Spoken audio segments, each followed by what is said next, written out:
Bonjour, c'est de nouveau Karim pour l'Instant Diète, la diététique sans prise de tête.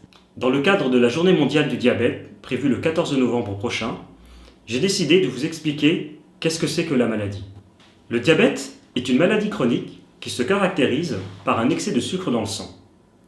Il faut savoir qu'en France, environ 3,5 millions de personnes sont traitées pour un diabète. Il existe deux types de diabète. Tout d'abord, le diabète de type 1. L'organisme produit de moins en moins d'insuline. L'insuline, c'est une hormone vitale qui est fabriquée par le pancréas et qui sert à assimiler le sucre qui circule dans le sang.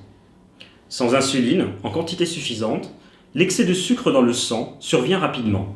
Dans le diabète de type 2, l'insuline perd peu à peu de son efficacité. On parle de résistance à l'insuline. À terme, le pancréas ne peut plus produire suffisamment d'insuline. Le diabète de type 2 apparaît à l'âge adulte et concerne environ 90% des diabétiques. Le diabète, c'est une maladie évolutive qui peut se développer sans symptômes pendant plusieurs années. Il existe dans le diabète deux phénomènes qui s'appellent l'hypoglycémie et l'hyperglycémie. Tout d'abord, l'hyperglycémie. Elle correspond en fait vraiment à la définition du diabète, un excès de sucre dans le sang. Le traitement du diabète, il visera à limiter l'hyperglycémie en ramenant la glycémie à la normale. Pour l'hypoglycémie, ça correspond à une glycémie trop basse.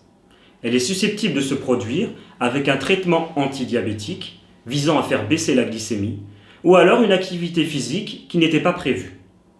Elle peut être corrigée dès les premiers symptômes en se resucrant. Des examens réguliers sont nécessaires pour suivre l'évolution du diabète et dépister d'éventuelles complications. Plus les complications sont dépistées rapidement et traitées tôt, plus le traitement mis en place sera efficace. Si le diabète est déséquilibré, on risque des complications à terme. Des complications d'ordre rénal, comme l'insuffisance rénale, des complications cardiovasculaires, comme l'hypertension, des complications d'ordre visuel, il faut savoir que le diabète est la première cause de cécité, et également des amputations. Mais alors, comment équilibrer son diabète? En fait, il y a 3 points à respecter. Le traitement antidiabétique délivré par votre médecin, ça peut être un médicament ou de l'insuline. L'activité physique, donc se remettre à une activité physique régulière et adaptée.